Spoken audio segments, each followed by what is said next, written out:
Good morning, everyone. Today, October 30, 2025, we will be having our pre-bid conference for contract ID 25 CSFA01. Before we start, let me check the attendees for this morning. Me as the chairman, Sir Alan Imperial, our vice chairman. Good morning, sir. Good morning. Sir Buddy, Chief of the Maintenance Section. Good morning, sir. Sir, good morning. Ma'am Fanny, the Chief of Quality Assurance Section. Good morning, ma'am. Our Procurement Engineer, Ma'am Eva. Good morning, ma'am. Ma'am Cha, good morning. Ma'am Colette, our Personal Officer. Good morning, ma'am. Ma'am Ses, good morning, ma'am. To our observers, the back secretariat and TWG members, live viewers, and to everyone, again, good morning. Since we have the quorum, let us proceed with this morning's scheduled pre-bid conference for contract ID number 25 CSFA01.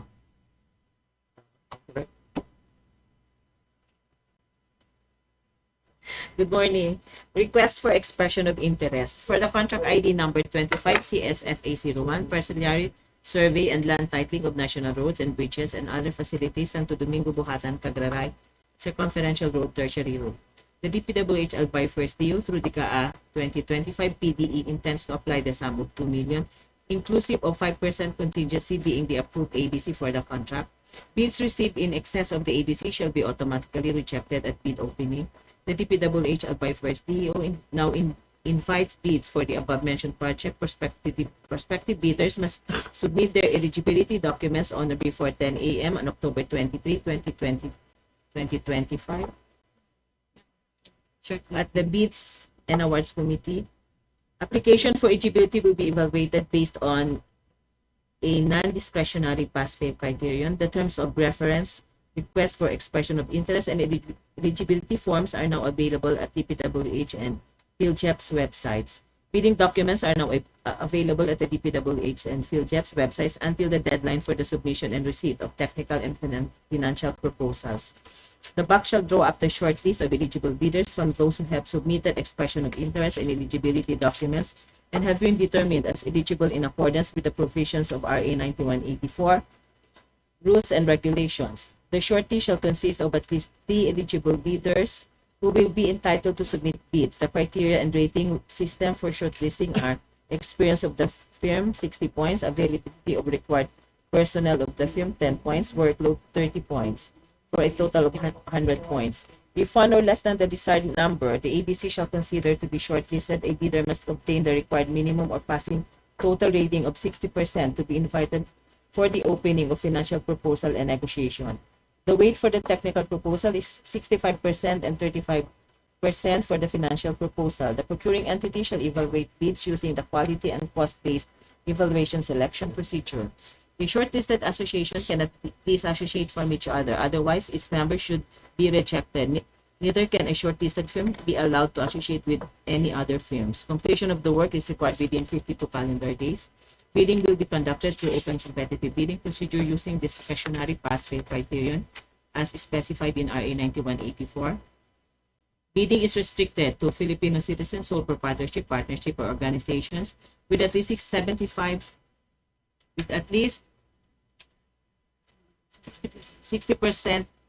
interest or outstanding capital stock belonging to citizens of the Philippines. Interested bidders may obtain further information from DPWH Albay First DEO and inspect the bidding documents at the address given from 8 a.m. to 5 p.m. A complete set of bidding documents may be purchased by interested bidders from the address below and upon payment of non-refundable fee for the bidding documents in the amount of 5,000. The DPWH Albay still reserves the right to accept or reject any bid, to annul the bidding process, and to reject all bids at any time prior to contract award without thereby incurring any liability to the affected bidder or bidders. For further information, please refer to Noylani B. Martinez, Chief Planning and Design Section.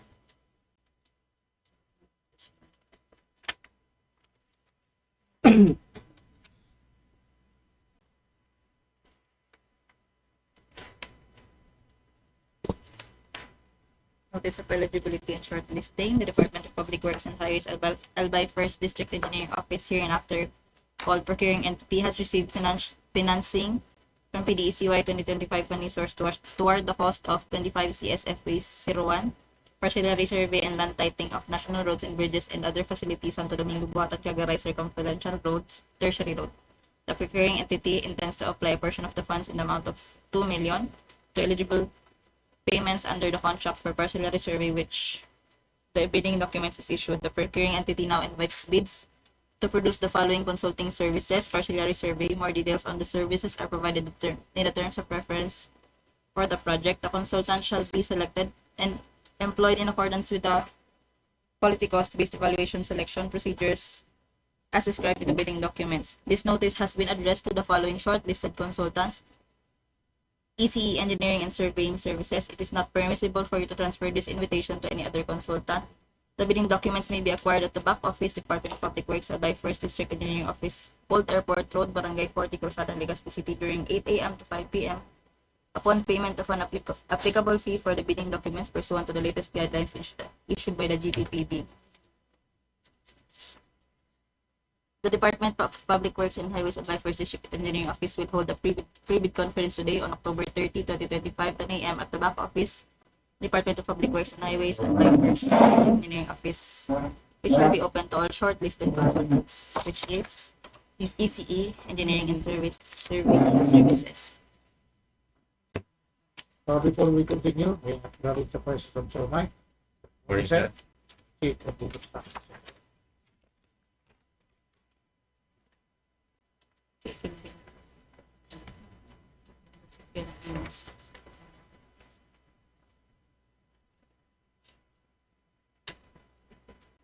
So posted on the screen is the geotag start and end of the consulting services for parcellary, land titling of national roads and bridges. So ang part ito, sir, like Santo Domingo-BUHATAN-CAGRARAY Circumferential Road. So this is a tertiary road. Then yung criteria po natin,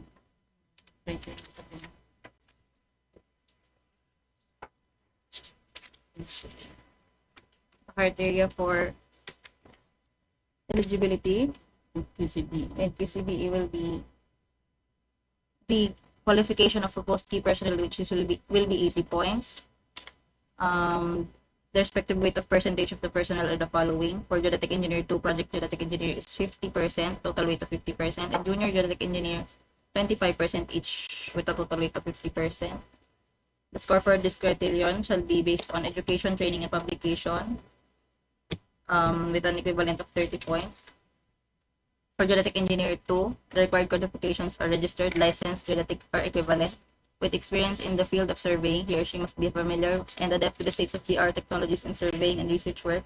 He or she must have a minimum of 15 years of experience with 10 years in the relevant field. And for geodetic engineer 1, responsible for the teams that will conduct field survey, registered, licensed, geodetic, or equivalent, with experience in the field of surveying. He or she must be familiar and adept to the state-of-the-art technologies in surveying and research work, minimum of 1 year of experience in the related field, and experience of key personnel, which will be 50 points. The experience for this criterion shall be based on similar and related consulting services, contracts local or overseas occupying the positions as defined.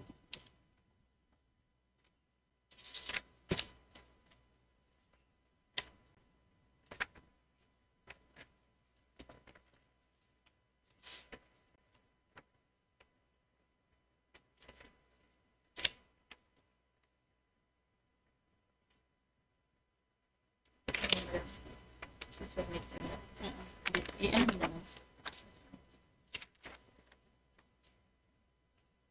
The shortlisted participant shall submit bid security in the prescribed form, organizational chart for the contract to be bid, list of completed and ongoing projects, approach, work plan, and schedule, list of personnel to be assigned to the contract to be bid, a sworn statement by the prospective bidder is duly authorized or is duly authorized representative in the form prescribed by the GPPB, Then, plus A documents. and plus So, plus yung normal na sinasabi. Everything we can. And all Class A documents to be submitted. Opo, and other, that are up to date and not expired. yeah. Also posted are the bidding forms, eligibility documents submission form, technical proposal forms, TPF1 to TPF8, omnibus sworn statement, financial proposal forms, FPF1 to FPF8, and form of contract agreement as posted. As posted. Please, ano lang, be guided na lang sa post natin ng consulting documents. Yun lang po, sir. And addition. In additional information and clarification. Shortlist. So, required lang pong to submit the documents on November 11. Is the shortlisted consultants po. So, ito si ECE, Engineering and Surveying Services. Yan lang po yung nag-qualify doon sa shortlisting natin last October 23, 2025.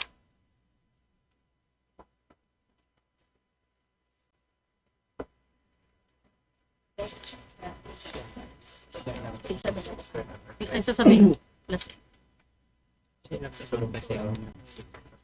yes po, sir.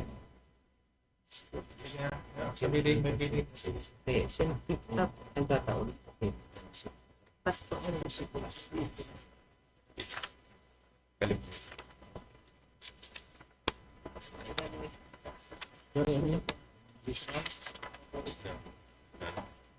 Okay. If there are any, please take note of the following reminders. For all the participating bidders of the respective of additional requirements and restriction of the bidding process.